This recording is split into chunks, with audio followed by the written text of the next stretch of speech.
பிரியமானவர்களே, வாழ்வின் வெளிச்சம் வேத வசனத்தின் மூலமாய் உங்களை சந்திப்பதில் மிகுந்த மகிழ்ச்சி.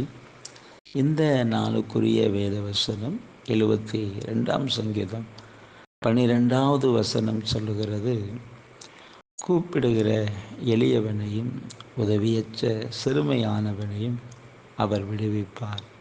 ஆம் பிரியமானவர்களே, கூப்பிடுகிற எளியவனையும் உதவியற்ற நிலையில் இருக்கிறவர்களையும் அவர் விடுவிக்கிற தேவனாக இருக்கிறார். ஆண்டவராக இயேசு கிறிஸ்து விடுவிப்பார். கூப்பிடும் பொழுது கூப்பிடணும். அவரை நோக்கி கூப்பிட்டு பாருங்க, நிச்சயமாக அவர் உங்களுக்கு இறங்கி உங்களை விடுவிப்பார். வசனம் தெளிவாக சொல்லும், எளியவனை உதவியற்றவனை அவர் விடுவிப்பார்.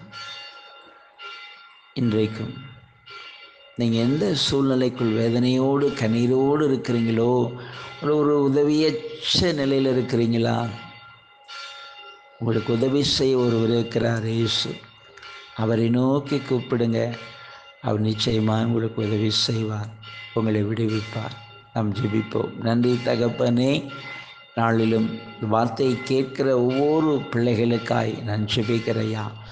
சமூகத்தை நோக்கி நான் பார்க்கிற ஆண்டவரே, கூப்பிடுகிற இளையவனை உதவியற்ற சிறுமையான விடுவிக்கிற தேவன் அப்பா, நீர் விடுவிக்க வல்லமையுள்ள தேவன். இன்றைக்கு உடைய பிள்ளைகள் என்ன சூழ்நிலைகள் வேதனையோடு கண்ணீரோடு நம்மை நோக்கி கூப்பிடுகிறார்களோ, ஆண்டவர் இறங்கி உதவி செய்ய நம்முடைய பிள்ளைகளை அதில் விடுவித்து ஆசீர்வதிக்க ஜெபிக்க நம்முடைய வல்லமை இறங்குவதாக, நம்முடைய கரம் இறங்குவதாக. இந்த நாளில் கர்த்தர் நம்முடைய பிள்ளைகளுக்கு ஒரு அற்புதத்தை நீ செய்து நம்முடைய பிள்ளைகளை வெளியெடுத்துங்கப்பா. கரம் தாங்கட்டும். கிருபை இறக்க ஒவ்வொரு பிள்ளைகளை குடும்பங்களை சூழ்ந்து கொள்ளட்டும். கர்த்தர் அன்பு காயனங்களுமை துதிக்கிறோம். மீட்பு நல்ல பிதாவே. ஆமேன், ஆமேன்.